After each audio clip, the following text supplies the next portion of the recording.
Hey guys, it's Denise from Sweet Peas and Saffron, and I'm so excited because today we are stocking up the freezer with 5 plant-based, delicious, healthy meals.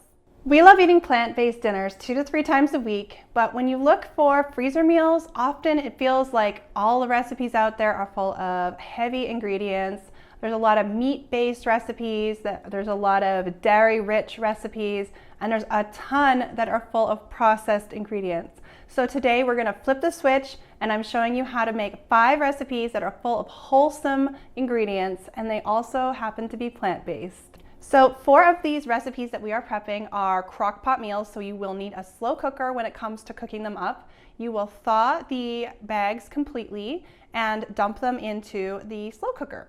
One of these recipes is a sheet pan recipe, so you'll just thaw it and then dump it onto a sheet pan and cook it up. I have not tested these recipes in an Instant Pot, though it might be possible. If you do try it in the Instant Pot, please leave a comment below and let me know how it turned out. So before we get started with prepping, let's talk equipment. For these recipes, you are going to need some heavy-duty freezer bags. Make sure you get the ones that say freezer on the box, because these are the really sturdy, good quality kind, and nobody wants a bag leaking in their freezer. Take it from me. I am going to do a total experiment. I'm trying to reduce my plastic waste, and I hate having to throw a bag out after I use it. So I have purchased these 3-quart glass containers from IKEA, and I'm gonna see if these recipes will fit in it. So you guys are totally coming along on a little experiment with me today. The caveat with these is you're gonna need a lot of freezer space for them. They're also kind of heavy. So, you know, there's a few pros and cons to this method. And if you guys are prepping with plastic bags, then you might want one of these cool bag holders. So these arms, they just extend, and then you can hook the bag in and it holds them open, and it makes it so easy to put your ingredients in the bag. So I like to have a whole bunch of these all lined up, and then I can just like go ahead and dump everything right in. So before we start prepping at all, you're going to want to get organized. Organization is key when it comes to bulk prepping like this. So you're going to want to label your bags or your containers. You're going to want all of your recipes printed out, and I like to just lay them beside the container so that I know what's going in each container. And another tip is to have a little bowl for scraps. So I have my little compost bag, and we are going to be composting our scraps. So I'm just going to jump in and get started now. First, I'm going to chop all my vegetables at once. Then I'm going to open all my cans and spice jars, and then we're just going to start portioning everything out. All right, let's go. So the first thing we're going to do is label our freezer bags with the name, full directions, and the date. I'm just using some tape on my containers. Now we're going to start chopping all of our vegetables for all of the recipes all at the same time. We need onions for 3 different recipes, and we're just going to chop them all. So we're just dicing them, and I'm going to just put them in a bowl. You could start portioning them out right away, but I like to portion everything out all at once. Next, we're going to slice 1 red onion for our butternut squash fajitas. We're going to slice it into strips. And I'm going to put that in a separate bowl. And now I'm going to chop the bell pepper for the fajitas as well. So just into strips, and I'm going to put those in with the red onion. Again, you could put this right in the container right away, but I like to portion everything out at once. We need quite a few sweet potatoes for 2 different recipes, so I'm just going to chop up a whole bunch of them, cut them into about 1 inch, 1.5 inch cubes, and put those into a bowl.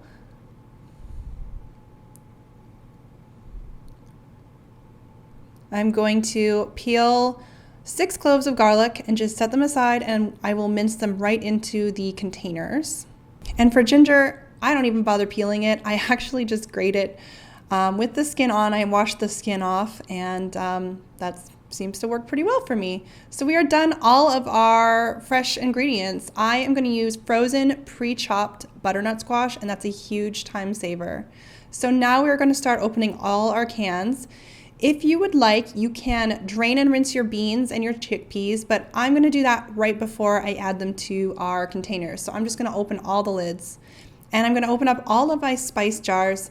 Now, this comes down to personal preference. I don't like messing around with lids, but you do run the risk of mixing them up. So if you don't want to mix them up, maybe don't do that.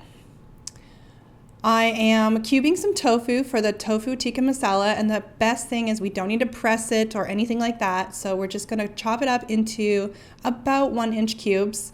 And that is our last step for prep work. So we are now completely done. All of our ingredients are ready to go, and we can just start working on portioning things out now. We are gonna start with our vegan chili. So for the vegan chili, we are going to add 1 can of diced tomatoes, 1 can of black beans drained and rinsed, 1 can of corn kernels drained, 1 can of tomato sauce, not to be confused with ketchup, chili powder, cumin, ground coriander, salt, our onion, and half of our sweet potatoes. And see how easy that was to portion it out? So easy. Our second recipe is the chickpea butternut squash fajitas. So I have 1 can of chickpeas, the vegetables that we diced, a little bit of maple syrup, some salt, chili powder, cumin, paprika, garlic powder, and adding a little bit of olive oil. Since this is our sheet pan recipe, want a little oil to make it nice and crispy in the oven. And the juice of 1 lime. We are also adding some frozen cubed butternut squash. Now we are working on our slow cooker butternut squash lentil curry. So I've added some red lentils, some onions, the garlic, some fresh ginger, curry powder, ground coriander, garam masala, turmeric, ground cumin, salt, and a can of coconut milk. I recommend using full fat coconut milk. It just cooks a lot creamier and a lot better in the slow cooker. Just get all the little bits out of the can, and adding a can of diced tomatoes and some more frozen cubed butternut squash. Now we're working on our slow cooker tikka masala. We're adding 1 can of tomato sauce. Do not confuse this with ketchup.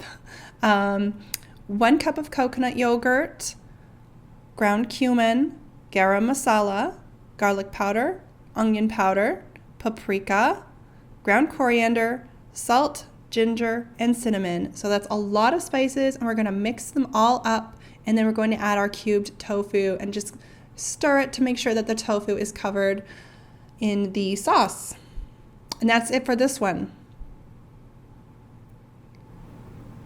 And last but not least is the vegan African peanut stew.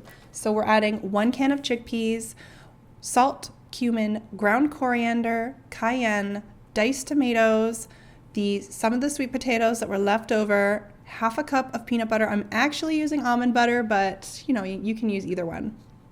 We're also going to add onion, garlic, and a little bit of fresh ginger, and that's it for this recipe. So if you have any leftover sweet potatoes, you can just divide them up. And that's it, you guys. 5 vegan slow cooker meals ready in under an hour, and I am super excited to have my freezer all stocked up. All right, guys, that takes care of our 5 vegan freezer meals. One thing I forgot to tell you before is that when you go to add the meals to the slow cooker, you are going to need to add stock to 3 of the recipes. So for specific information on each recipe, I urge you to visit my website. On the website, I also have a free printable shopping list and a free printable prep list. So basically, you can run off and go and make exactly what I've made today. I'm totally holding your hand through the whole process. If you have any questions about any of the recipes, please ask below, and I am happy to help. If you enjoyed today's video, please give it a thumbs up and subscribe, and let me know that you want to see more healthy meal prep recipes. Thanks, guys. Bye.